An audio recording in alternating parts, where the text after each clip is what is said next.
ಓಂ ಶಾಂತಿ. ನಾವು ರಾಯಲ್ ಕುಲದ ರಾಯಲ್ ವಿದ್ಯಾರ್ಥಿಗಳಾಗಿದ್ದೀವಿ. ನಮ್ಮ ಚಲನೆ ಬಹಳ ರಾಯಲ್ ಆಗಿರಬೇಕು. ಆಗಲೇ ತಂದೆಯನ್ನ ಜಗತ್ತಿನಲ್ಲಿ ಪ್ರತ್ಯಕ್ಷ ಮಾಡುವುದಕ್ಕೆ ಸಾಧ್ಯವಂತೆ. ತಮ್ಮ ಗೆಳೆಯರು ಕಡಿಮೆ ಇದ್ದರೂ ಪರವಾಗಿಲ್ಲ, ಆದರೆ ಒಳ್ಳೆಯ ಗುಣ ಇರುವ ಸ್ನೇಹಿತರು ಇರುವುದು ಮುಖ್ಯ. ದುಡ್ಡಿನ ಸಹಾಯ ಮಾಡದೇ ಹೋದರೂ ಪರವಾಗಿಲ್ಲ, ನೋವಿನಲ್ಲಿ ಇದ್ದಾಗ ನಮಗೆ ಧೈರ್ಯ ಹೇಳುವ ಒಬ್ಬ ಗೆಳೆಯ ಅಥವಾ ಗೆಳತಿ ಇದ್ದರೂ ಸಾಕಂತೆ. ತಮ್ಮ ಓಂ ಶಾಂತಿ ಅಣ್ಣ. ಅಣ್ಣ, ಇವತ್ತು ಬಾಬಾ ಹೇಳ್ತಿದ್ದಾರೆ, ತಂದೆಯ ವಿನಃ ಹಳೆಯ ಪ್ರಪಂಚದ ಯಾವುದೇ ವಸ್ತು ಸಹ ನೆನಪು ಬರದೇ ಇರುವ ಅವರೇ ಅಂತಿಮ ಪೇಪರ್ನಲ್ಲಿ ಉತ್ತೀರ್ಣರಾಗಬಹುದು.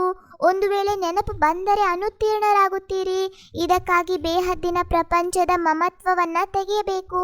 ಸಹೋದರನ ಸ್ಥಿತಿಯು ಪಕ್ಕ ಆಗಿರಬೇಕು. ದೇಹಾಭಿಮಾನನನ್ನ ತುಂಡು ಮಾಡಬೇಕು. ಓಂ ಶಾಂತಿ. ನಾವೆಷ್ಟು ರಾಯಲ್ ವಿದ್ಯಾರ್ಥಿಗಳಾಗಿದ್ದೇವೆ ಎಂದು ಮಕ್ಕಳಿಗೆ ಸದಾ ಈ ನಶೆ ಇರಬೇಕು. ಬೇಹದ್ದಿನ ಮಾಲೀಕ ನಮಗೆ ಓದಿಸುತ್ತಿದ್ದಾರೆ, ನೀವೆಷ್ಟು ಶ್ರೇಷ್ಠ ಕುಲದ ರಾಯಲ್ ವಿದ್ಯಾರ್ಥಿಗಳಾಗಿದ್ದೀರಿ. ಆದ್ದರಿಂದ ರಾಯಲ್ ವಿದ್ಯಾರ್ಥಿಗಳ ಚಲನೆಯೂ ಸಹ ರಾಯಲ್ ಆಗಿರಬೇಕು. ಆಗಲೇ ತಂದೆಯನ್ನು ಪ್ರತ್ಯಕ್ಷ ಮಾಡಲು ಸಾಧ್ಯ. ನೀವು ಶ್ರೀಮತದ ಆಧಾರದಿಂದ ವಿಶ್ವದಲ್ಲಿ ಶಾಂತಿಯನ್ನ ಸ್ಥಾಪನೆ ಮಾಡುವುದಕ್ಕಾಗಿ ನಿಮಿತ್ತರಾಗಿ. ಲೇ ತಮ್ಮ, ವಿದ್ಯಾಭ್ಯಾಸದಲ್ಲಿ ವಿಶೇಷ ಪುರುಷಾರ್ಥವಿರಬೇಕಂತೆ. ಯಾರು ಒಳ್ಳೆಯ ಮಕ್ಕಳಿರುತ್ತಾರೆಯೋ ಅವರನ್ನು ಅನುಸರಿಸಬೇಕು. ಎಲ್ಲರೂ ಇದೇ ಪುರುಷಾರ್ಥವನ್ನು ಮಾಡ್ತೀವಿ. ತಂದೆಯಿಂದ ಆಸ್ತಿಯನ್ನ ಪಡೆಯಬೇಕು.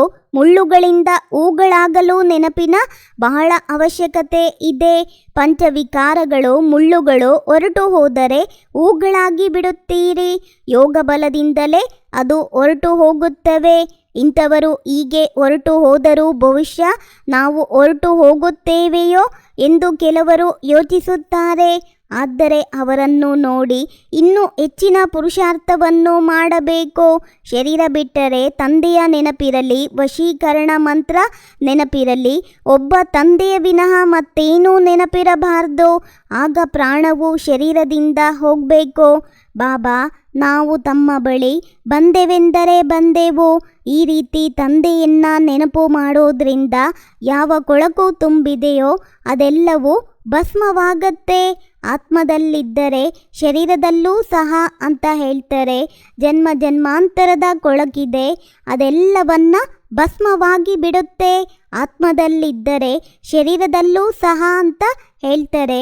ಜನ್ಮ ಜನ್ಮಾಂತರದ ಕೊಳಕಿದೆ, ಅದೆಲ್ಲವನ್ನ ಸುಟ್ಟು ಹಾಕಬೇಕಂತೆ. ತಮ್ಮ ಜಗತ್ತು ಎಷ್ಟೇ ಬದಲಾಗಲಿ, ನಮ್ಮ ಬಾಂಧವ್ಯ ಚಿರು ಯುವವಾಗಿರಲಿ, ಬದುಕು ಎಷ್ಟೇ ಗೊಂದಲವಾಗಿರಲಿ, ನಮ್ಮ ನಂಬಿಕೆ ಬಲಾಢ್ಯವಾಗಿರಲಿ, ಕುಟುಂಬ ಎಷ್ಟೇ ದೊಡ್ಡದಾಗಲಿ, ನಮ್ಮ ಗೆಳೆತನಕ್ಕೆಂದು ಧಕ್ಕೆ ಬಾರದಿರಲಿ, ವಿಧಿಯಾಟ ಎಷ್ಟೇ ಜಟಿಲವಾಗಿರಲಿ, ನಮ್ಮತನ ನಮ್ಮಲ್ಲಿರ್ಬೇಕಂತೆ. ತಮ್ಮ ಅಣ್ಣ, ಬಾಬಾ ಹೇಳ್ತಾರೆ, ತಂದೆಯನ್ನ ನೆನಪು ಮಾಡುತ್ತಾ ಇರಿ, ಆಗ ಅಂತ್ಯಮತಿ ಗತಿಯಾಗಿ ಬಿಡುತ್ತೆ. ಯಾಕೆಂದ್ರೆ ನಿಮಗೆ ಗೊತ್ತಿದೆ, ತಂದೆಯು ಸಂಗಮ ಯುಗದಲ್ಲಿ ಪುರುಷೋತ್ತಮರನ್ನಾಗಿ ಮಾಡಲು ಬರುತ್ತಾರೆ. ಈಗ ಈ 84 ಜನ್ಮಗಳ ಚಕ್ರವು ಪೂರ್ಣವಾಗುತ್ತೆ, ಮತ್ತೆ ಪ್ರಾರಂಭವಾಗುತ್ತೆ. ಇದು ಸಹ ಖುಷಿ ಇರಬೇಕು. ಪ್ರದರ್ಶನಿಯಲ್ಲಿ ಯಾರು ಬರುತ್ತಾರೆಯೋ ಅವರನ್ನ ಮೊದಲು ಶಿವ ತಂದೆಯ ಚಿತ್ರದ ಮುಂದೆ ಕರೆತನ್ನಿ. ತಂದೆಯು ತಿಳಿಸ್ತಾರೆ, ನನ್ನನ್ನು ನೆನಪು ಮಾಡೋದ್ರಿಂದ ನೀವು ಈ ರೀತಿ ದೇವತೆಗಳಾಗ್ಬಿಡ್ತೀರಿ.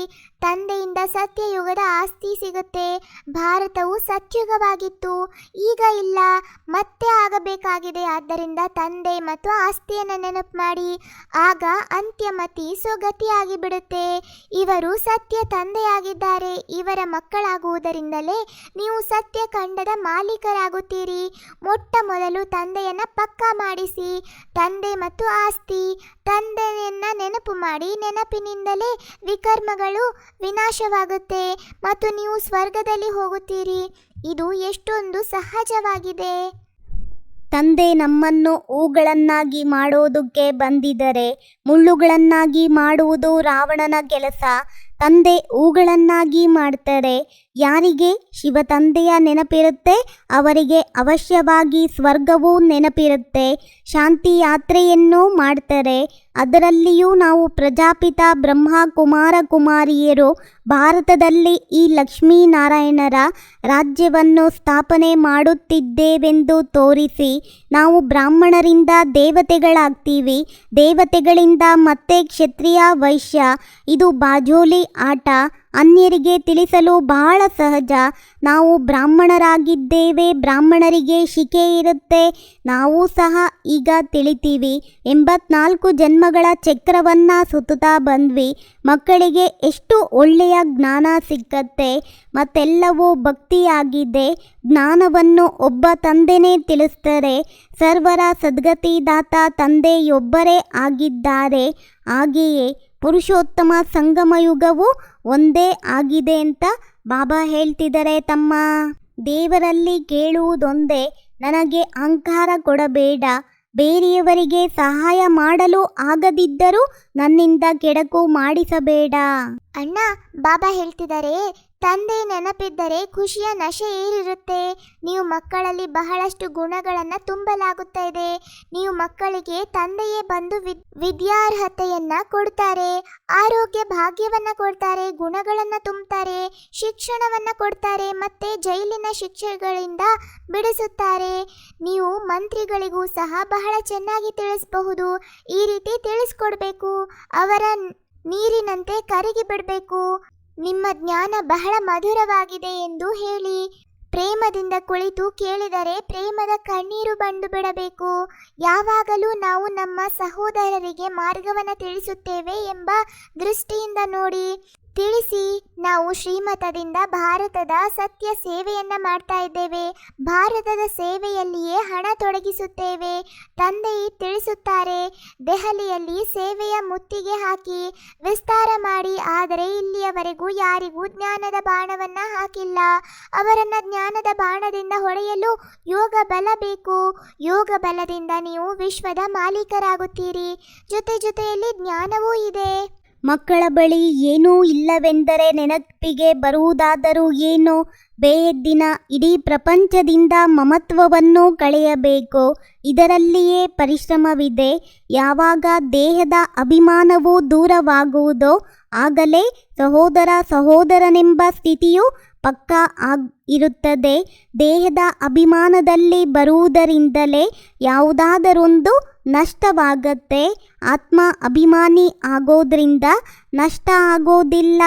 ನಾವು ಸಹೋದರರಿಗೆ ಓದಿಸುತ್ತೇವೆ, ಸಹೋದರರೊಂದಿಗೆ ಮಾತನಾಡುತ್ತೇವೆ. ಇದು ಪಕ್ಕಾ ಸ್ವಭಾವವಾಗಿ ಬಿಡಬೇಕು. ಒಂದು ವೇಳೆ ವಿದ್ಯಾರ್ಥಿ ವೇತನವನ್ನು ಪಡೆಯಬೇಕೆಂದರೆ ಇಷ್ಟೊಂದು ಪುರುಷಾರ್ಥವನ್ನು ಮಾಡಬೇಕಾಗಿದೆ. ಅನ್ಯರಿಗೆ ತಿಳಿಸುವ ಸಮಯದಲ್ಲಿಯೂ ನಾವೆಲ್ಲರೂ ಸಹೋದರರಾಗಿದ್ದೇವೆ ಎಂಬ ನೆನಪಿರಬೇಕು.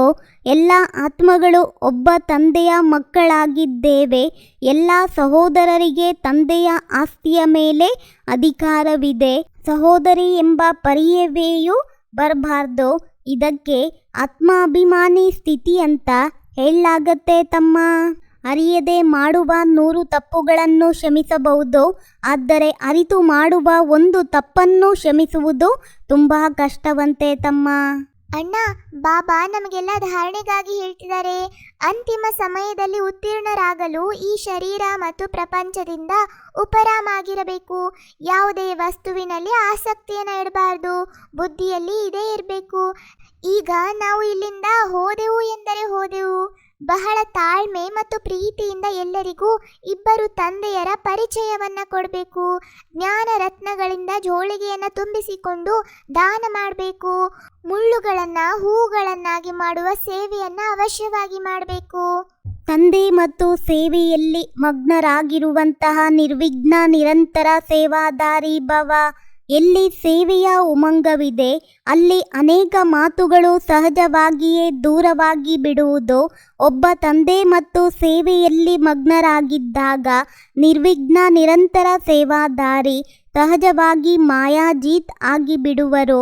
ಸಮಯ ಪ್ರತಿ ಸಮಯ ಸೇವೆಯ ರೂಪುರೇಖೆ ಬದಲಾಗುತ್ತಿದೆ ಮತ್ತು ಬದಲಾಗುತ್ತಿರುತ್ತದೆ. ಆಗ ನಿಮಗೆ ಹೆಚ್ಚಿಗೆ ಹೇಳುವ ಅವಶ್ಯಕತೆ ಇರುವುದಿಲ್ಲ. ಆದರೆ ಅವರು ಸ್ವಯಂ ಹೇಳುತ್ತಾರೆ, ಇದು ಶ್ರೇಷ್ಠ ಕಾರ್ಯವಾಗಿದೆ. ಆದ್ದರಿಂದ ನಮ್ಮನ್ನು ಸಹ ಸಹಯೋಗಿಗಳನ್ನಾಗಿ ಮಾಡಿಕೊಳ್ಳಿ. ಇದು ಸಮಯದ ಸಮೀಪತೆಯ ಗುರುತಾಗಿದೆ. ಆದ್ದರಿಂದ ತುಂಬ ಉಮಂಗ ಉತ್ಸಾಹದಿಂದ ಸೇವೆ ಮಾಡುತ್ತಾ ಮುಂದುವರಿಯುತ್ತಾ ಹೋಗಬೇಕು.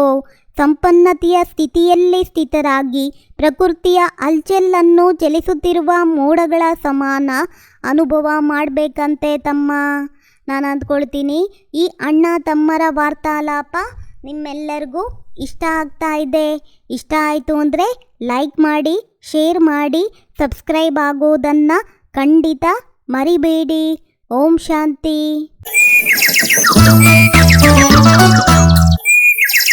Thank you.